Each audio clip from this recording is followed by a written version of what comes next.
Hi everyone, Adarsh this side.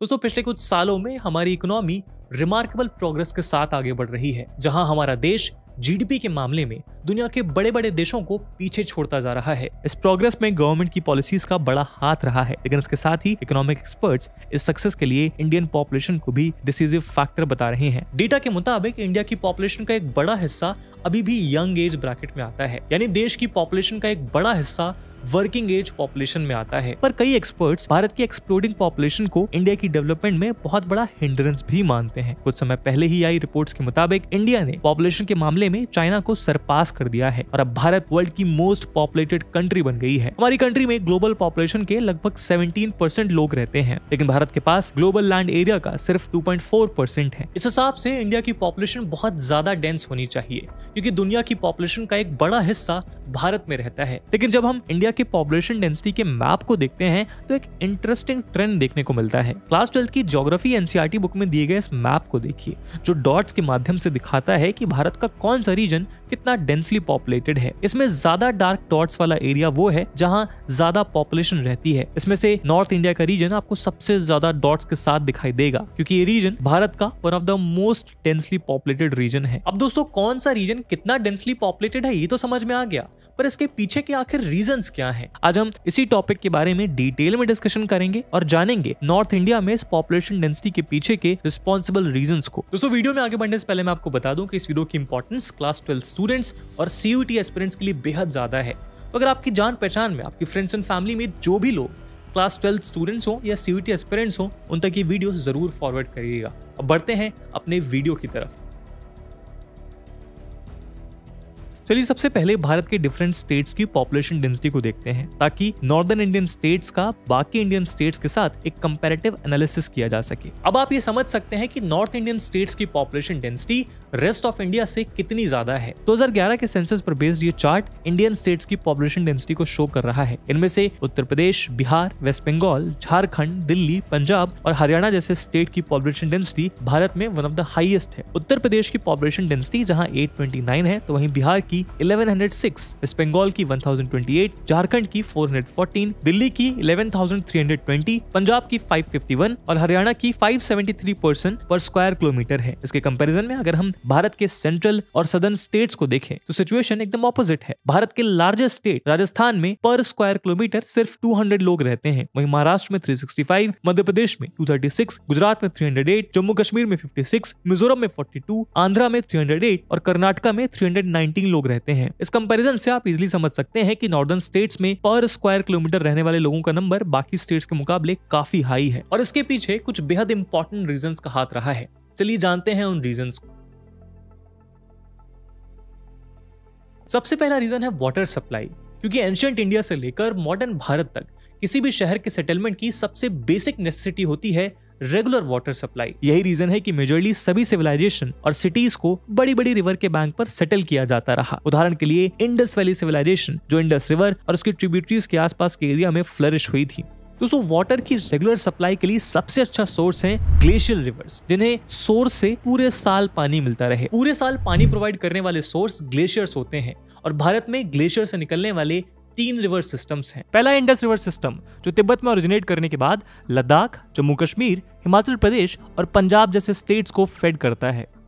लेकिन इस river system की लार्जेस्ट रिवर पाकिस्तान चली जाती है। दूसरा रिवर सिस्टम है ब्रह्मपुत्र रिवर सिस्टम। ये भी तिब्बत से ही ओरिजिनेट होती है, लेकिन इसका बहुत बड़ा हिस्सा चाइना के अंदर ही बहता है और फिर अरुणाचल प्रदेश से भारत में एंटर करती है। इंडिया में एंटर करने के बाद ये सिर्फ अरुणाचल प्रदेश और असम से बहकर बांग्लादेश चली जाती है, यानी इस रिवर का भी मेजोरिटी हिस्सा भारत के बाहर ही है। थर्ड और सबसे इंपॉर्टेंट रिवर सिस्टम है गंगा रिवर सिस्टम, जो हिमालयन स्टेट उत्तराखंड से निकलती है। गंगा के साथ उसकी ट्रिब्यूटरी यमुना पूरे नॉर्थ इंडिया के बड़े हिस्से पर फ्लो करती है। सिर्फ इतना ही नहीं, गंगा की ट्रिब्यूटरीज जैसे रामगंगा, गोमती, घाघरा, गंडक, कोसी और सोन, और यमुना की ट्रिब्यूटरीज टोन्स, चंबल, सिंध, बेत पूरे नॉर्थ इंडिया की पानी की जरूरतों को पूरा करने का काम करती हैं। अब दोस्तों, यहाँ पर इतनी सारी रिवर्स मौजूद है जो यहाँ पर रहने वाले लोगों का जीवन आसान बनाती हैं, और इसीलिए यहाँ पर इंडियन पॉपुलेशन का इतना बड़ा चंक मौजूद है। अब अगर बात करें साउथ इंडिया की, साउथ इंडिया में भी गोदावरी, कृष्णा और कावेरी जैसी बड़ी रिवर्स है, लेकिन यहाँ ग्लेशियल रिवर्स नहीं है, बल्कि सभी रिवर्स वाटर वाटर के लिए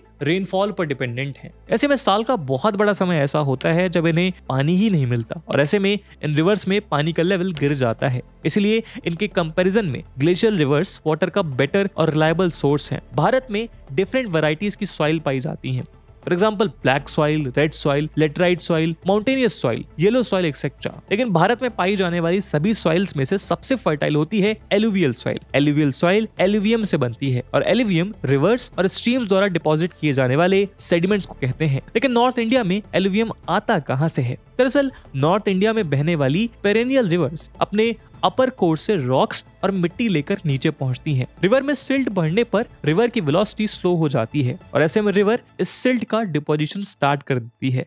इस सिल्ट को एलुवियम कहा जाता है जो पूरे नॉर्थ इंडिया में पाया जाता है। रिवर्स के इसी सिल्ट से नॉर्थ इंडिया के प्लेन्स की फॉर्मेशन हुई है जिन्हें हम कई बार फ्लड प्लेन्स भी कहते हैं। फ्लड प्लेन्स में मिलने वाली बेहद फर्टाइल एलुवियल सॉइल एग्रीकल्चर के लिए बेस्ट मानी जाती है। यही रीजन है कि इस रीजन में एग्रीकल्चर प्रोडक्शन काफी अच्छा होता है और इस अच्छे एग्रीकल्चर प्रोडक्शन की वजह से भी यहाँ की पॉपुलेशन डेंसिटी हाई है। दोस्तों नेक्स्ट रीजन है हिमालयाज। भारत के नॉर्थ में जम्मू कश्मीर से लेकर उत्तराखंड, हिमाचल प्रदेश और पूरे नॉर्थ ईस्ट में हिमालयन माउंटेन्स मौजूद हैं। यानी हिमालय भारत के लिए बेहद खास है क्योंकि ये इंडिया को बहुत सारे बेनिफिट्स देते हैं। इंडिया में जब मानसून आता है तो ये साउथ वेस्ट मानसून भारत की सदर्न टिप से टकराने के बाद दो ब्रांचेस में डिवाइड हो जाती हैं। एक ब्रांच अरेबियन सी से होकर भारत में एंटर करती है जिसे अरेबियन सी ब्रांच कहते हैं और दूसरी ब्रांच बे ऑफ बंगाल से इंडिया में एंटर करती है जिसे बे ऑफ बंगाल ब्रांच कहते हैं। इंडिया में एंटर होने के बाद जब ये मानसून विंड्स आगे की तरफ बढ़ती हैं तो ये चाइना की तरफ जाने की कोशिश करती हैं। लेकिन हिमालयाज इन विंड्स के लिए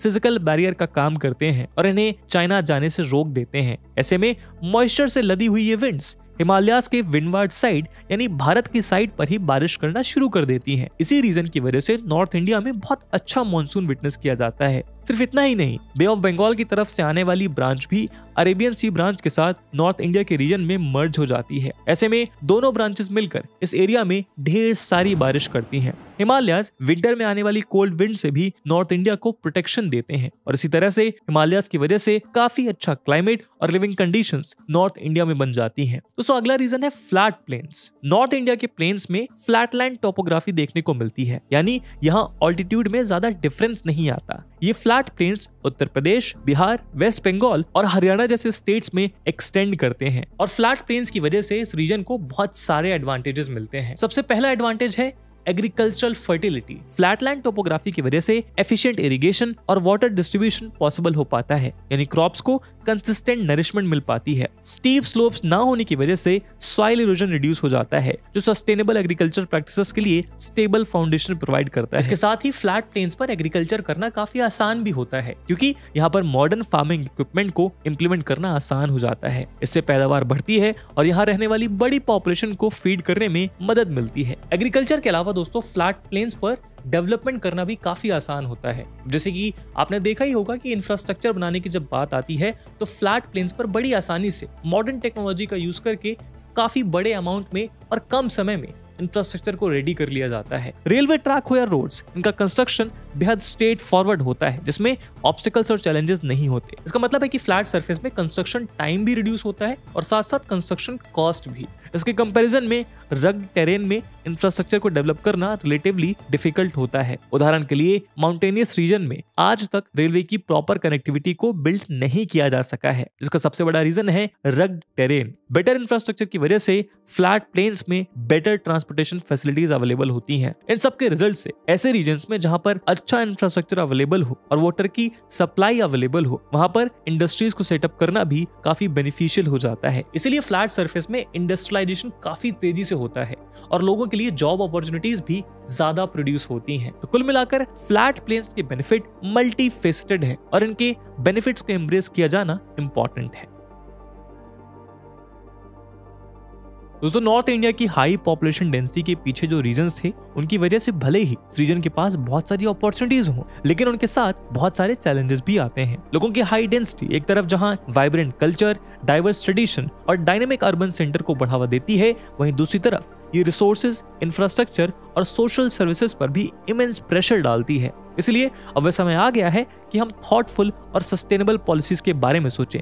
ऐसे इनिशिएटिव जिनमें नॉर्थ इंडिया में education, health care, employment opportunities और अर्बन प्लानिंग की सिचुएशन को एड्रेस किया जाए ताकि डेमोग्राफिक डेंसिटी के इस पोटेंशियल को हार्नेस किया जा सके। साथ ही यहाँ के नेचुरल रिसोर्सेज को प्रिवेंट करने और इकोलॉजिकल बैलेंस को मेंटेन करने के लिए एनवायरमेंटल कंजर्वेशन मेजर्स को भी लिया जाना इंपॉर्टेंट है। और उसके बाद नॉर्थ इंडिया में एक ऐसा एनवायरमेंट क्रिएट हो सकेगा जहां इस हाई पॉपुलेशन डेंसिटी के बीच रीजन के साथ लोग भी डेवलप करेंगे। इसी उम्मीद के साथ आज के वीडियो को हम यही विराम देते हैं। आई होप आपको ये वीडियो पसंद आया होगा, और अगर पसंद आया है तो इसे क्लास 12 स्टूडेंट्स और CUET एस्पिरेंट्स के साथ जरूर शेयर करिएगा। और ऐसे इन्फॉर्मेटिव वीडियोस के लिए फॉलो और सब्सक्राइब करें तक्ष एजुकेशन को। मिलते हैं अगली वीडियो में, तब तक के लिए जय हिंद, जय भारत।